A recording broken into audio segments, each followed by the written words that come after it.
Okay, so now we got the D-loop tied in, the rest is at center shot, and we're ready to start tuning. And that's what's really awesome about these Bowtech bows, and the technology that comes along with them.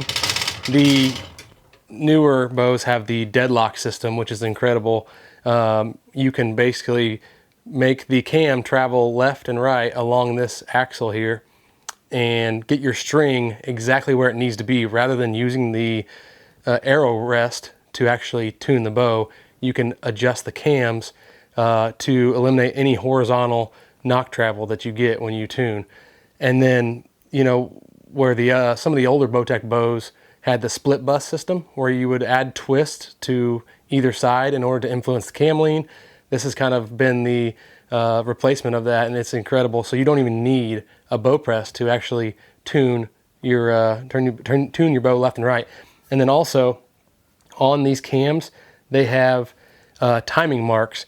And so if you look at the cam here between where the cable comes across the cam, there's 2 lines that come across here, and that kind of will help you judge your timing. And so you can look on each cam, both sides, and see, okay, my cable is coming down and it's going right between the 2 lines there. So these cams are going to be in sync and timed properly, because if you get any sort of cams that are out of sync, one is advancing faster than the other, it can mess up your timing and it can give you a poor tune. So the timing looks pretty good on this one.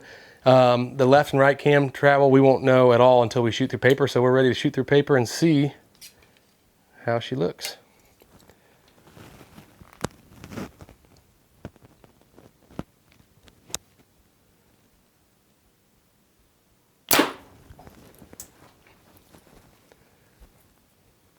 So first shot out of the bow, we have a tail right tear, and that's where the Deadlock technology comes in really handy.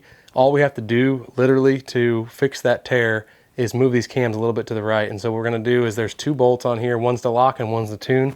And so we're just going to unlock the Deadlock system. And once it's unlocked, you can use the other one to adjust the cam to the right. One of the things to pay attention to when you adjust it to the right, I used to do either half turns or full turns. I'm going to try a full turn to the right.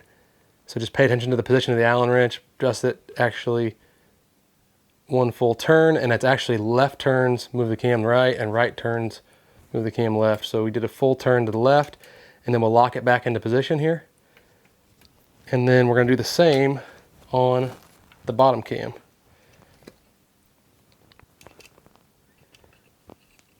Unlock it, and 1 full rotation left.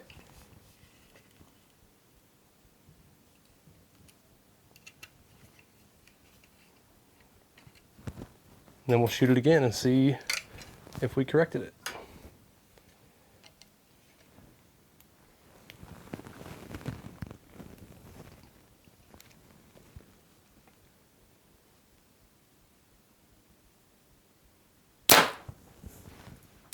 There we go, that's quite a bit better there. Okay, so we are good left and right. We started out with a little bit of a right tear. We've got that corrected by moving the cams to the right. And now we have just a tiny little bit of a low tear. And so to get rid of a low tear, you need to either raise your knocking point up or lower your rest. If you lower your rest too much, you get obviously issues with clearance of the shelf. And so a lot of guys like to set their bow up like with the arrow directly through the burger holes, or a little bit, you know, through the top. It depends.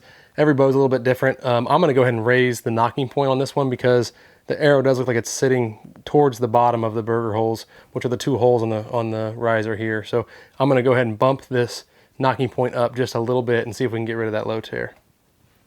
So I'm going to slide this D-loop up just a little bit, and you could twist and pull it up just a smidge.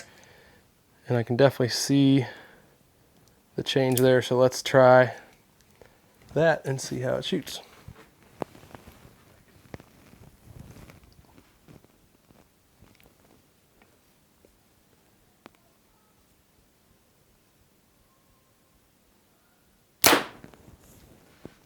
Sweet, that looks dang near perfect.